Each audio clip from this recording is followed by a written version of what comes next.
the way to really like get free is to do some different kind of investing. It's not just by working your entire life. Like working and saving your entire life is not likely going to get you to what you ultimately want to do. Well, I won't say you, me. It won't get me to what I want to do.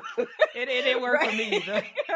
So I very quickly understood like this is a path, right? And so, even choosing my next company, when I left Tesla, I was thinking very forwardly about like, what's their stock packages like? Like, what are they giving in stock? And that became like an automatic thing. And every career I take now, every job I take now, I'm looking more at just like, what is the base salary? Because it's so much more than that. So much more.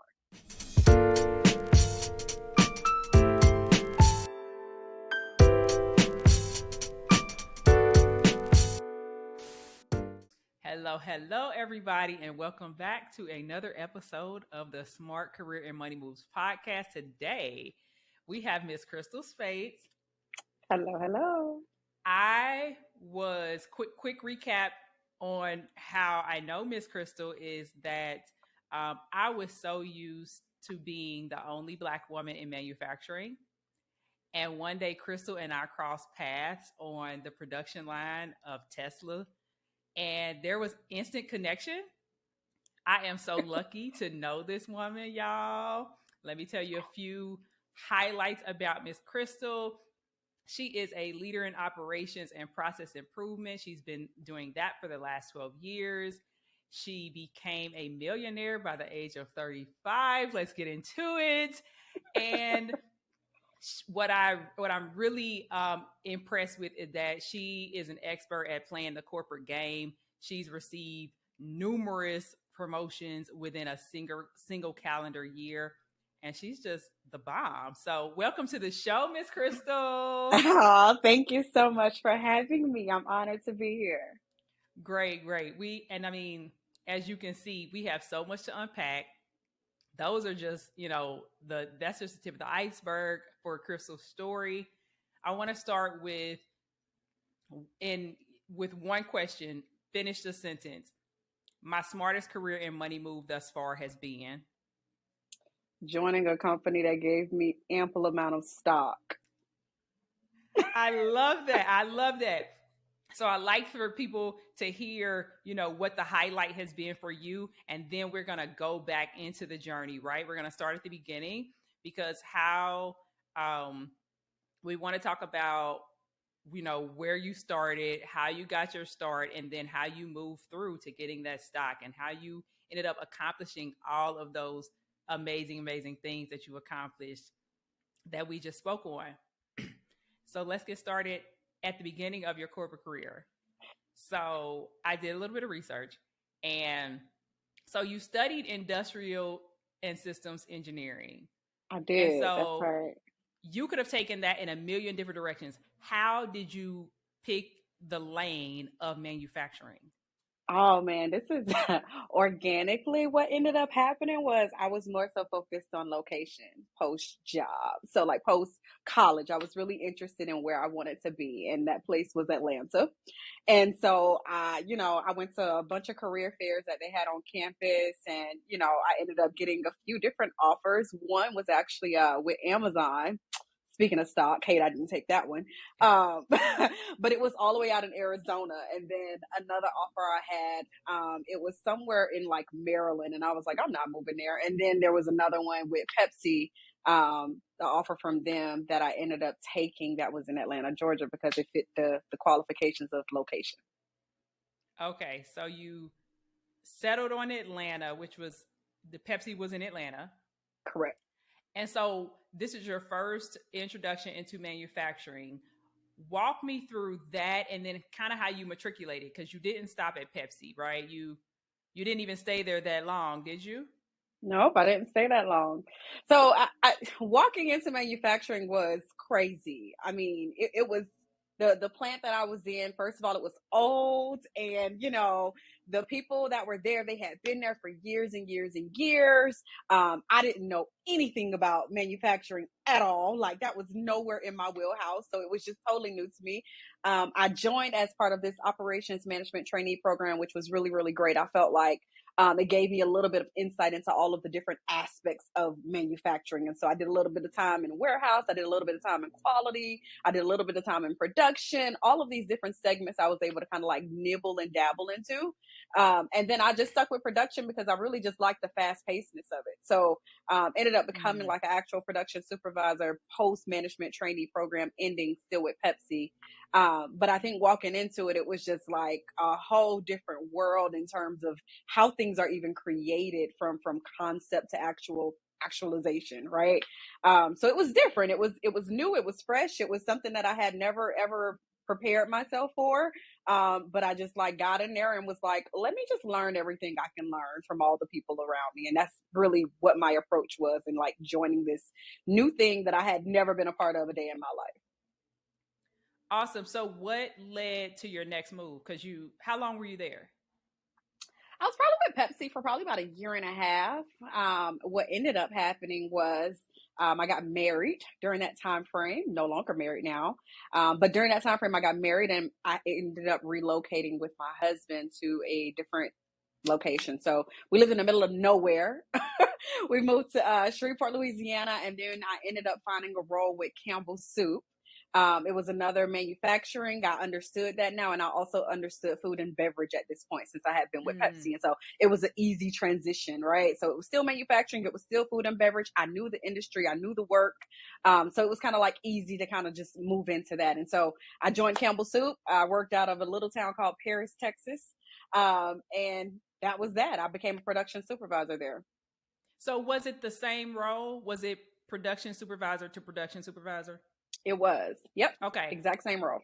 Okay. So, and by this point, we're probably what, 3 years into working? Like how long were you at Campbell's? Yeah, I was at Campbell Soup for probably close to 2 years again, right? And Okay. so I'm Okay. probably like 4 years into my career at this point. So how are you feeling about manufacturing at this point in your career? I'm feeling good. I've been really fortunate to have had like a lot of really great managers in my lifetime. Like that has made, I feel like a really, really grand difference, I think, in my experience in totality. I've had people that have been there like to mentor me along the way and kind of just tell me some of their pitfalls and challenges that they had. And they helped me to really navigate some of those waters in manufacturing. But also, I just really like naturally I love the fast pacedness of it. Like it was something intriguing about like the line doesn't stop. So you do whatever you got to do to make that line move. And that was like really fascinating for me. It was constant movement. It was never a dull moment. It was never boring. And I really enjoyed that. And so I felt like within manufacturing, I felt like there was something that was pulling me closer and deeper in. Like I get a thrill from Mm. this, right? And so it felt really good for me. So you're now in your second role and your confidence is picking up, right? How do you um do you feel successful in your career at this point where you're at Campbell's? I do. When I was at Campbell, I actually fun fact, 6 months in, I ended up getting a raise, like a 10% raise, which is like almost never even heard of, Mm-hmm. apparently, right? And at the time I was just like, oh, this is amazing. It wasn't part of like an annual compensation thing. It was just, you're doing so great. We want to give you, some added benefit for you to continue doing great and for you to stay with this company. And so I was feeling really good. Confidence was really like on high, on 10, because I had just been doing so well and I felt like I was progressing. Like I wasn't necessarily looking for like a title per se at that time. I was Mm-hmm. just really enjoying learning. I was leading people, I was learning from those same people. I was in a different environment in terms of, so Pepsi was a non-union environment, the place that I worked at, and then Campbell Soup was union. And so I was learning new things. I was learning new environments and how to talk with people differently and how do structures work amongst companies in different settings and environments. And so I was really enjoying it. My confidence was really, really good actually. So I was enjoying Campbell Soup. Okay. Okay. And then we start playing in the big leagues.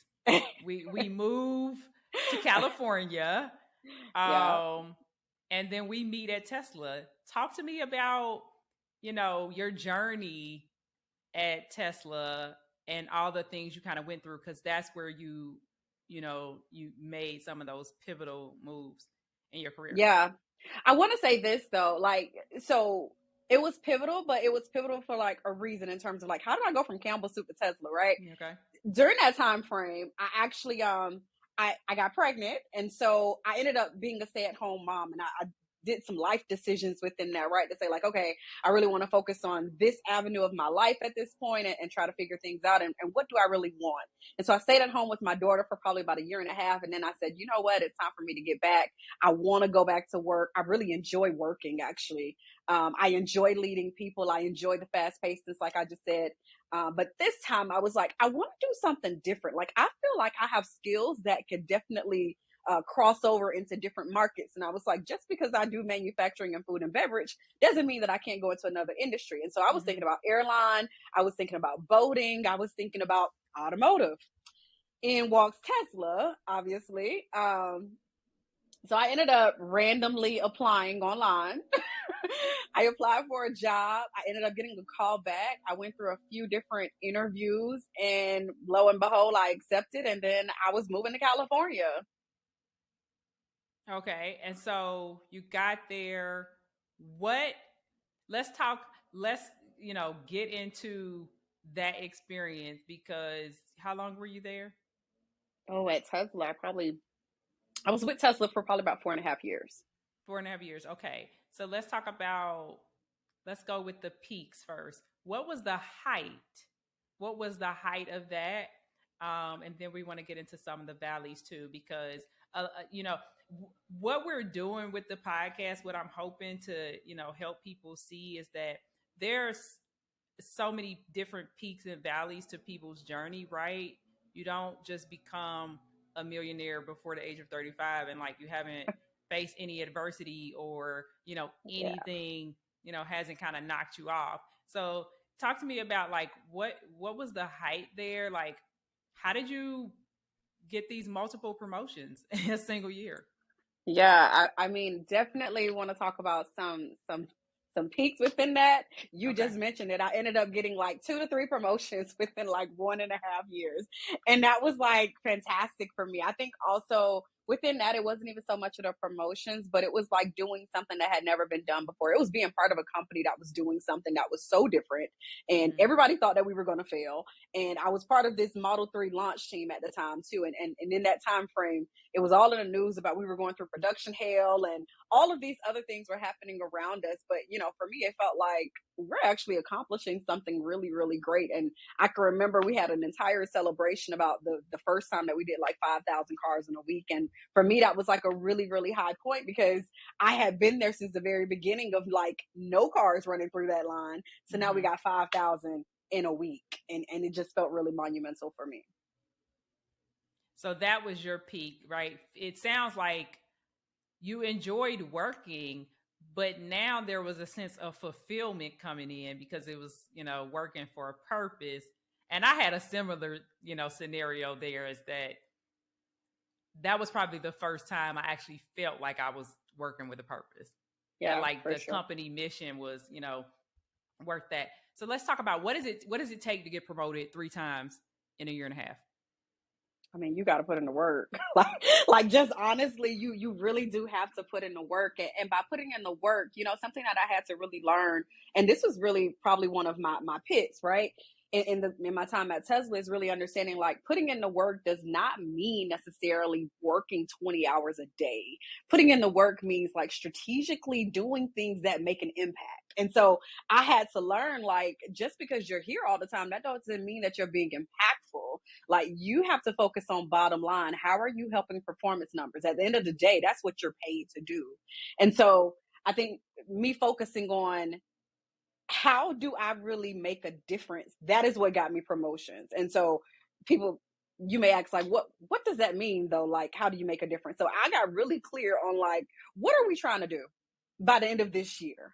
help me understand. And I had a lot of conversations with my managers around like, ultimately, what's the goal here, right? Mm-hmm. And if I can work the goal backwards, I can come up with a plan to actually get us there. So if the goal is to make this many cars, it's to keep people safe, obviously, it's to, drive quality, it's to do all of these different metrics. Okay, cool. Let me bucket all of those into different areas of things that I can control. Now, if I have a span of control with my team, I know that there are going to be a certain things that I'm going to be able to do. I'm going to pull people together. I'm going to work cross-functionally. I am going to come in early sometimes because I need to talk to the people that were there from the previous shift. I need to understand what's happening. But I also need to understand, like, how do we really move forward and affect change? So I would say I got promotions because I was willing to put in the work. I was willing to think differently. And I was willing to, honestly just focus on bottom line. At the end of the day, how we making them numbers look. Thank you so much for sharing that. Because I Yeah. say it to my audience till I'm blue in the face. It's like, how do I add value? And you hit the nail on the head. It's like, the whole conversation of busy versus productive, right? Mm-hmm. Showing up to work, logging onto your laptop, being on for 12 plus hours, but having no idea how what you're doing matters to anybody. And I think you gave a great piece of advice. It's like, flat out ask the question to your leadership: what are we doing here? Yes. Like, what are we doing here? That is so good. Yeah. And like, for me, I'm a purpose-driven person. It's like, if I don't know what we're doing, I can't buy in. I can't even spend the 12 hours. I can't put in the work until I even know what we're doing. And so I think that's a great piece of advice, for people trying to matriculate through their careers. It's like, that's almost your top priority. If you don't know what we're doing, you're essentially wasting your time. And theirs. And theirs. Absolutely. Wow. So what are some of the lessons that you had to learn as you're moving through, putting in the work? And actually, where did you get that idea that, like, I need to figure out what's important to my leadership? Where did I get that idea? I don't know. I read a lot. So you see all these books behind me. I'm an avid reader. And everything that like I've read, it always talks about like understanding how you yourself are putting yourself in a position to win. And I'm always reading like these business books and personal help books or whatever the case is, but it's always talking about putting yourself in position to win. And you can't put yourself in position to win unless you understand what the goal is. So it's like the same way you go about making your own personal goals, like you got to have career goals, but them career goals, you got to figure out how you align with your managers and your managers goals as well, because if they're not successful, you're not going to be successful, right? And you making yourself successful only makes them successful. Hence, you get more promotions because they likely get promoted. Right. So looking at the bigger picture, as opposed to like, I'm just taking this job, like being the end of story. I'm just taking this job. Yeah. Go ahead. That's never been my story. Just taking a job, just to take a job, it always got to have a bigger scope to it. Where does this get me in the next 2 years, 3 years, 5 years, 10 years? Ultimately, I've always known like I wanted a certain kind of lifestyle. And so I've always been working towards that lifestyle and understanding like every job I take, it got to be getting me closer to that place of where I'm saying, okay, I'm financially free. I can live my life how I want to live my life, but it's because I did all of these things ahead of time and choices, right? Actions and choices that got me here. What would you say was probably your biggest mistake that you made? Like, I mean, it's obvious that your career is taking off, right? You're getting rewarded for putting in the work. But what was your biggest mistake that you can recall? Because I also think that people believe that there's no room for making mistakes in corporate, and that the people who are managers and directors and above, that, they've been perfect. So I kind of want to get your opinion on that. Yeah, definitely haven't been perfect. Still am not. But I would say my greatest sort of like learning experience has been to be humble. Like I've been managing people since I came out of college, and sometimes that gets to your head and you feel like, well, I just know what I'm doing. And it's like, not all the time. You got to learn how to manage people at different levels. And so I went from managing hourly staff to salaried staff members, and that's a totally different ball game in Mm, terms of motivating people and encouraging them and getting them to really buy into your agenda of what it is that you want to do. And so I think my biggest lesson has been like, my biggest mistake has been not listening, right? And just mm, assuming that I know what to do because I've been leading people. But these are different kind of people. You know what I mean? And they got different motivations, and they've been seeing things differently than my own perspective. And so biggest mistake was just not taking the time to listen. And that cost me, that cost me in terms of people leaving my team. That cost me in terms of um mm. people not doing what I needed them to do. And so hence, things weren't getting done as fast or as quickly as I needed them to get done. Um, that slowed me down. It slowed me down tremendously. But lesson learned. Thank you. Thank you so much for sharing that. Um, I kind of want to pivot over to money moves.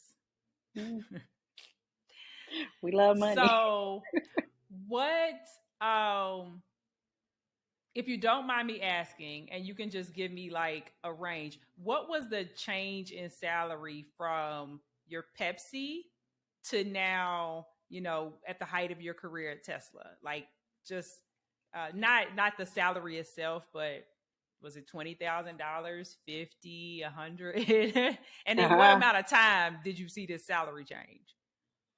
Oh man, when I first came out of college, I was making somewhere between 50 and 60. By the time I was at Tesla, I would say at, the height of my career, I was well into six figure range. And so that was a pretty substantial jump for me, probably like more than 100 grand or so. And then what was the second part of that question? Um, oh, I said in what amount of time? So, Oh, yeah. so yeah, I got into the working world probably around 2011. By the time I was at Pepsi, it was what, 2017, 18, in which I was at that point. So a few years, and taking into account the fact that, I took years off because again, Mm, I left Pepsi and I was a stay-at-home wife for a little while, and then I joined Campbell Soup. And when I left Campbell Soup, I stayed at home with my daughter for about a year and a half. And so I had taken some serious like intermittent breaks in yeah. between that time frame, but I jumped back in full feet, both feet in, like ready to go, and Yeah. made some serious headway fairly quickly. So, And that's also encouraging, for women in the working world that you can take a break and still not miss a beat. I mean, yeah, it yeah. didn't really as far as we can tell affect your career. Um but I think you did something pretty amazing, something that like our parents' generation would have never, dreamed of. In the course of, let's say, 10 years, you increased your salary by well over $100,000. And, for most of us, that may have been more than our parents. Like, they never even made that much. True. So, how do you feel that really changing? I mean, you were breaking a generational curse, right? You're really changing the narrative of money and how much we can make and what we can do with it in your family. Like, how do you think that has affected you?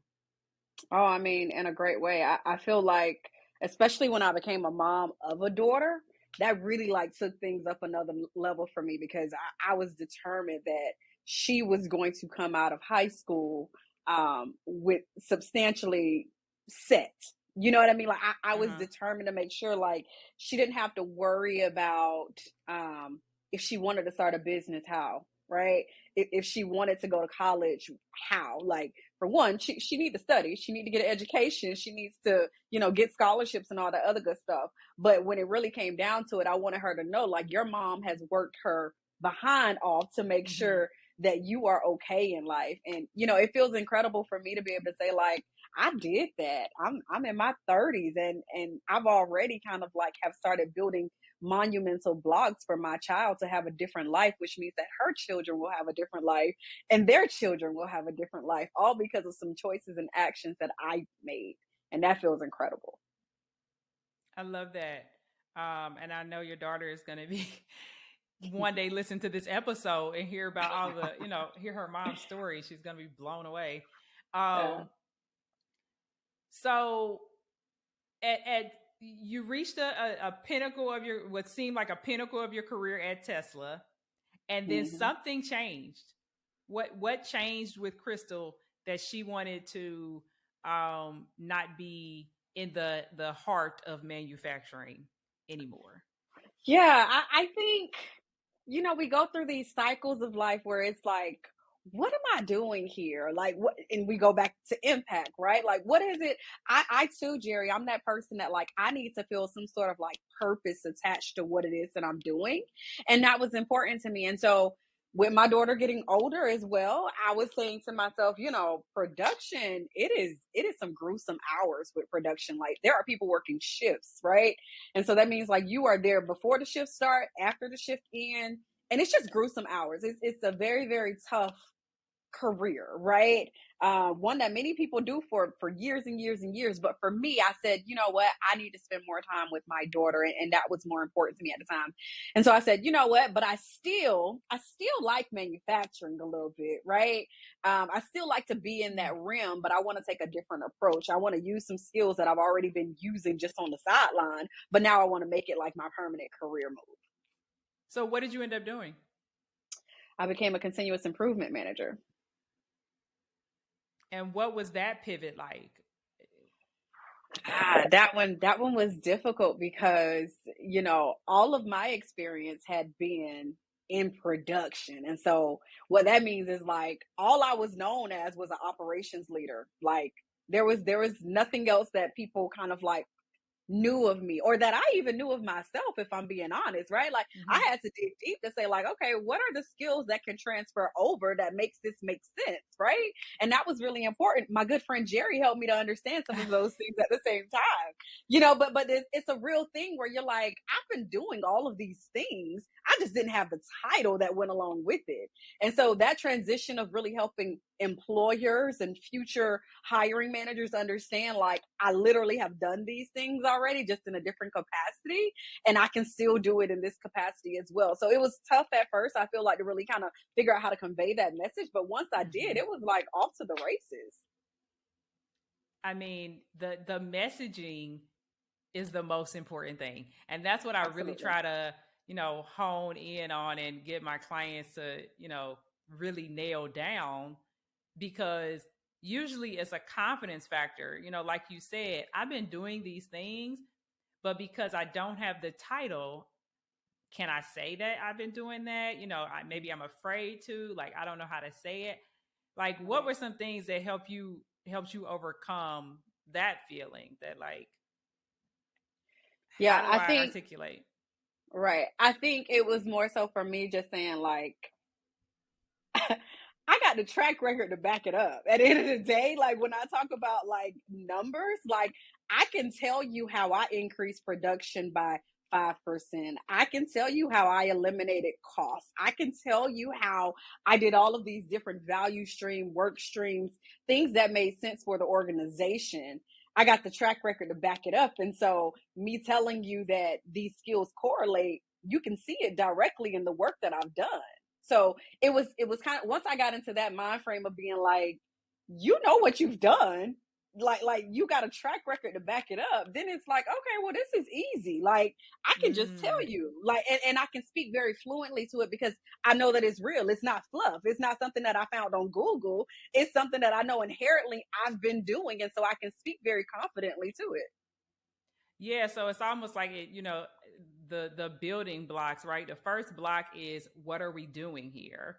The Hmm. second block is what did I do to contribute to what are we doing here? and, Correct. and and just knowing your facts and knowing your story. And I think, that's important for people to internalize and to make a practice is like you got to be keeping track. Was Absolutely. anybody keeping track of those accomplishments for you? No, ma'am. No.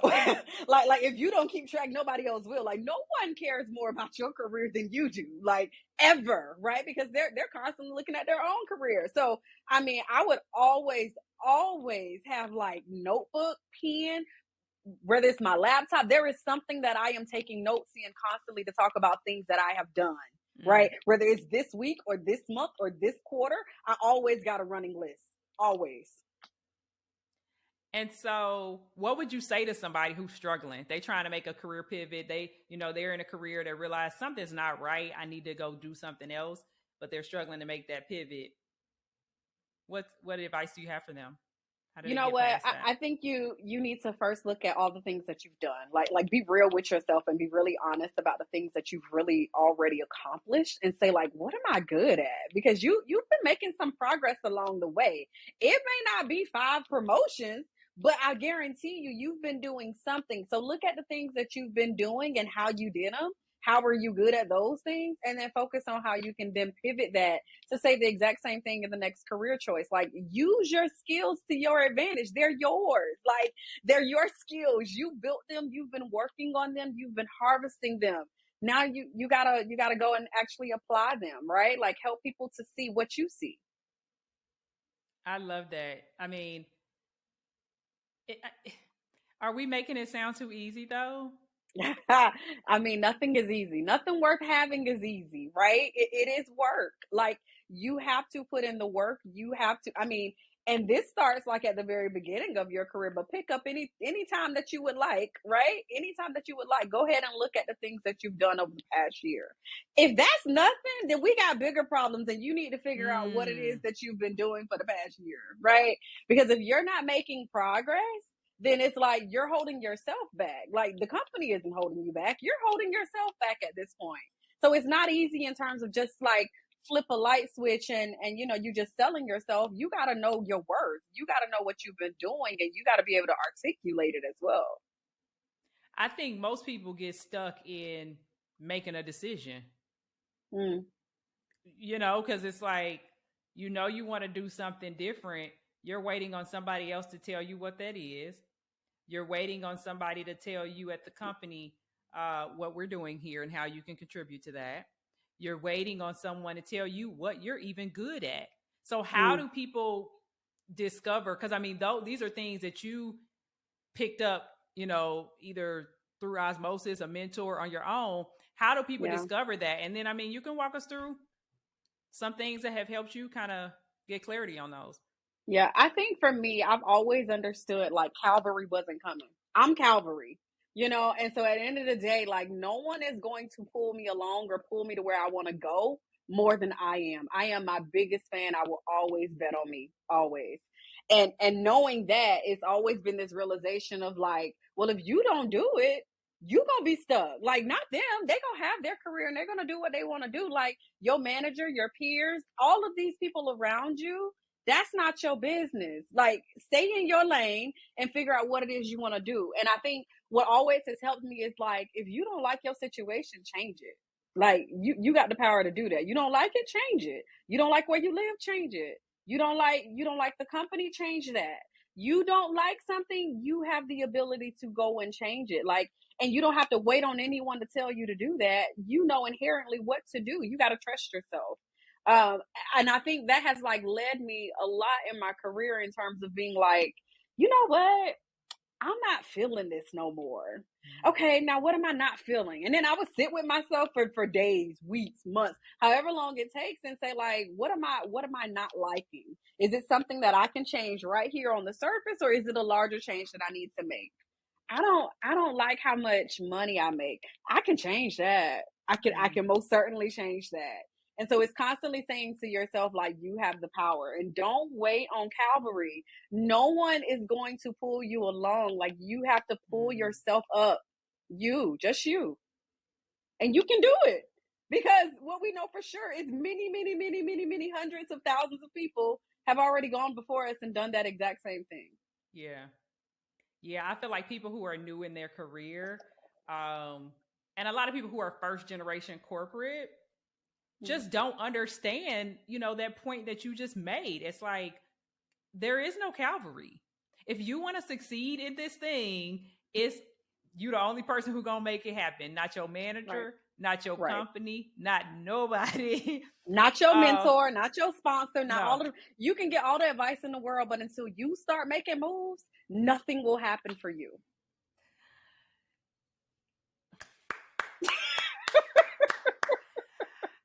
Until you start making moves. I've been saying this. I've been said this on almost every episode. Doing is sexy. Doing is sexy. The people It that is. we look up to, the people that are doing the things, the people who have what you want, who are being what you want, who are doing what you want, they just the difference between you and them is that you might be sitting on the sidelines in your head, afraid to take action, and they got up and they Right. made a move. That is Right. it. And it's like this move, this move, this move, this move. And before you know it, like now people looking at you like you done something. And you like, all I did was get up off the couch. That's all I It's did. just one decision after the next, one action after the next. Like it's literally putting one foot in front of the other. Like, but you got to start. Just start. Just Just start start. doing it sexy. Action is the Yeah. plan. Yeah. So the very first thing you shared with the audience was that your smartest career and money move was getting with a company that offered you stock. So um talk to me about that. Like, when did you even realize that like I just hit the jackpot here? Like this stock game is where it's at. You know what? It was after I had been with the company for probably about 2 years before I realized like Mm, this thing is taking off, and like this was like a really really great decision. That didn't just happen because the company took off. So several other things happened at the same time. I was getting promoted, and every time I got promoted, I got additional stock as part of my compensation package. And so that was like oh my gosh, if I continue to like I can focus on salary, but there's a bigger picture out here in terms of like your compensation package, right? And that bigger picture became, this stock thing, and I realized like this look a whole lot like financial freedom, because me mm, working for another 30 to 40 years is not going to get me to where I want to be as fast as I want to be there.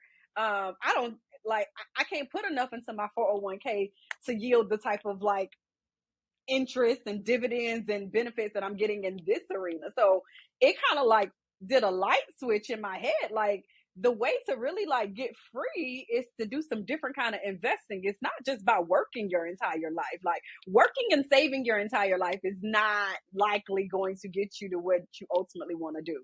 Well, I won't say you, me. It won't get me to what I want to do. it didn't work Right. for me either. So I very quickly understood like this is a path, right? And so, even choosing my next company, when I left Tesla, I was thinking very forwardly about like what's their stock packages like? Like what are they giving in stock? And that became like an automatic thing. And every career I take now, every job I take now, I'm looking more at just like what is the base salary, because it's so much more than that. So much more. Yeah, because the base salary is just to help you live.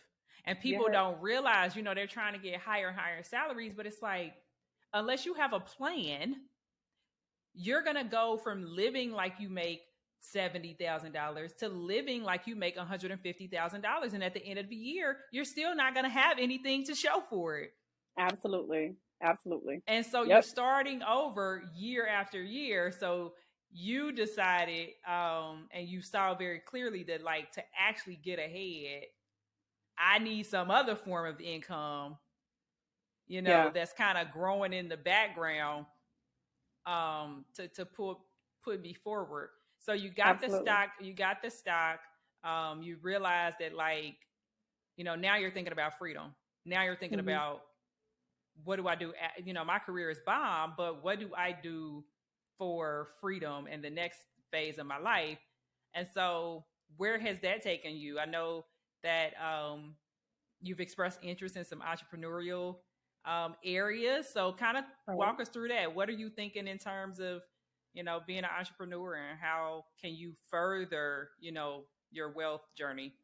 Yeah, I'm going to add to that a few other things. I recently I went through a divorce as well, and so like I ended up losing a lot in that divorce too. And so this was a really really great pivotal moment for me, because it was like, oh my goodness. Well, now I'm learning more about protecting my assets and how important that is. And so now I'm getting into other arenas of like really understanding your full wealth picture, right? Like your life insurance, your will, your trust.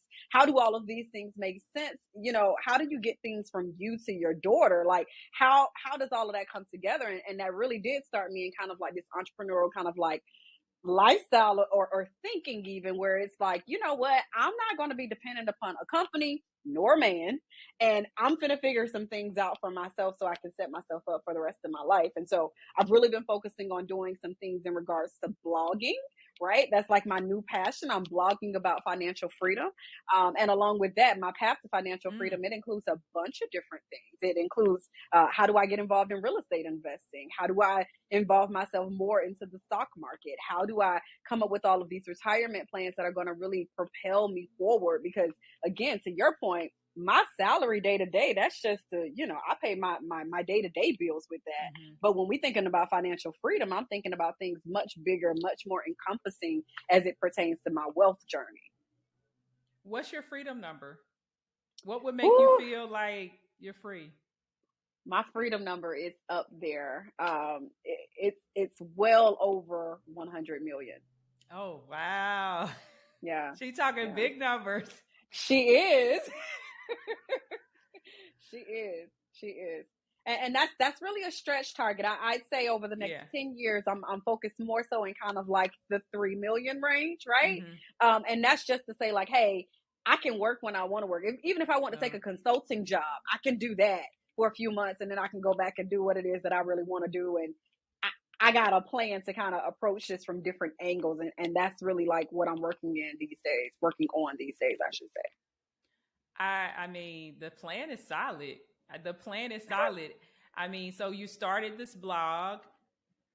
How can we support you? Because I know this is just the beginning. Like, how can we follow Crystal's Wells journey? Oh, yeah. So it's yours truly, crystal.com. Check out my blog, share it. If you like it, engage with it, leave me comments. I typically try to comment back. Like it, share it, do all of the things. It's going to continually be growing. Even with that, I'm actually opening up an Etsy store where I'm going to be selling some spreadsheets and things as it pertains to wealth management. Mm. And so that'll be interesting. It's going to be on the blog though. So you got to stay tuned into the blog. Again, that's yours truly, crystal.com for all things that are going to be coming my way. So yes, please support. I'm here to support you guys as well. Want to ensure that, especially people that look like me, they get a fighting chance at the same time. Like that was so important to me for my daughter to see something different, and I want us to continue that sort of generational blessing of where we see things differently and we're seeing people do things that we never thought were possible. I will certainly be sharing that, your blog with the audience. I'm already a subscriber, guys, so get on it. Um, and so you're going to be sharing resources with your audience to help them on their journey. But I also want you to share what are some resources that are helping you on your journey. What are you reading? What are you listening to? You're an avid reader, as we can see. Like, what are some Yeah. of your favorite resources that, like, if you're trying to elevate your career, got to get into this. If you're trying to work on your wealth game, got to get into this. Yeah, so I am all things focused on like entrepreneurial right now in my life. Mm-hmm. There's this podcast, How I Built This. Love that podcast. I am so intrigued, so inspired by the stories that are there. And that constantly like pushes me forward because typically it's people who like really started with nothing, like nothing. And again, if they can do it, you can do it. I'm always of that philosophy. But I think also I'm reading a lot about retirement. I'm reading a lot about taxes right now. There's this book that I have, it's Tax Free Wealth, I believe is what it's called. But I want to understand, like, if my salary is going up and I got all of these other sort of like entrepreneurial things happening, how does that affect me in taxes, right? If you win taxes, you win the wealth game. And I'm an avid believer in that these days. So I'm learning a lot about that. And then retirement books, Your Money or Your Life. I just recently read Early Retirement Success is something that I'm reading right Mm. now. And then Set for Life is also another one that's pretty good as well. Okay, because I'm about to add those right onto my Audible list. Set for life, and then early retirement. You said what was that one Yes. again? How to Success for retire Early Retirement. How to success. retire early, I think. I'm going to Okay, actually look at it. It's one of these behind me. I will get it for you and you can put it in the comments. How about that? I'll add those resources because the people want to know how do we, you know, use our careers to actually, you know, build a life, build something to leave behind, right? We are not Right. just working these jobs, um, you know, for the accolades of saying I became a manager at insert company, right? Yeah, Like, because who cares? At the end of the day, at the end of your life, like, who cares? Yeah. who cares? So, Crystal has, I mean, dropped so many gems in this episode, right? It's definitely an episode worth taking some notes on. She shared, you know, lots of great resources for you guys, lots of great action plans and strategies to, you know, level up your career and then also level up your wealth game. Crystal, it was such a good episode. I thank you so Oh. much for joining. Any last words for the listeners? No, I mean, go take action. I feel like that's the only thing that I can say. Like, you want your life to look different, you have all the power in the world to do something about it. So go do it. But thank you for having me. This has been an honor and so Thank much fun. So Thank thank you you. so much for being a guest, Crystal, and we can't wait to continue to watch your story and see what's next for you. Thank you. Thank you. Bye, Jerry.